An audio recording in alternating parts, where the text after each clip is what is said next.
అమరావతి ఆంధ్రప్రదేశ్ రాష్ట్ర అసెంబ్లీలో ఉద్దేశించిన ఆంధ్రప్రదేశ్ రాష్ట్ర డిప్యూటీ సీఎం కొణిదెల పవన్ కళ్యాణ్ ఈ సందర్భంగా మాట్లాడుతూ తప్పు చేసిన వారు ఎవరైనా ఎంతటి వారైనా శిక్షకు గురి కావాల్సిందే.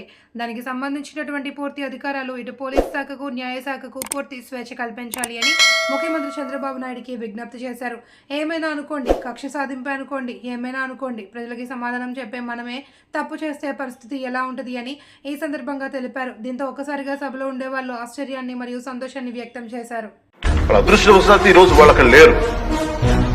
వాళ్ళ గనుక ముందుంటే వాళ్ళకి నిజంగా వాళ్ళకి సమాధానం చెప్పాల్సిన పరిస్థితి ఉంది. తప్పించుకొని పారిపోయారు వాళ్ళు. ఈరోజు తప్పించుకొని పారిపోయారు వాళ్ళు. We have to make them accountable అధ్యక్ష. We have to bring them into accountability. They have to be penalize. వాళ్ళు దయచేసి గౌరవ ముఖ్యమంత్రి గారికి నేను మీ తరపు నుంచి ఆయనకి తెలియజేసుకున్న అధ్యక్ష, దయచేసి వీరిని we have to penalise them sir. వాళ్ళకి సరైన శిక్ష పడాలి సార్. తప్పించుకోవడానికి కుదరదు సార్. ఏదంటే రేపు పొద్దున ఒక ట్రాఫిక్ కానిస్టేబుల్ బలం ఇవ్వాలి అంటే ఆపగలమంటే వాళ్ళు ఏమంటారు సార్ లోపల?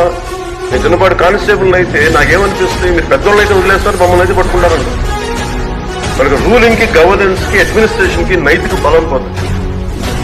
రిక్వెస్ట్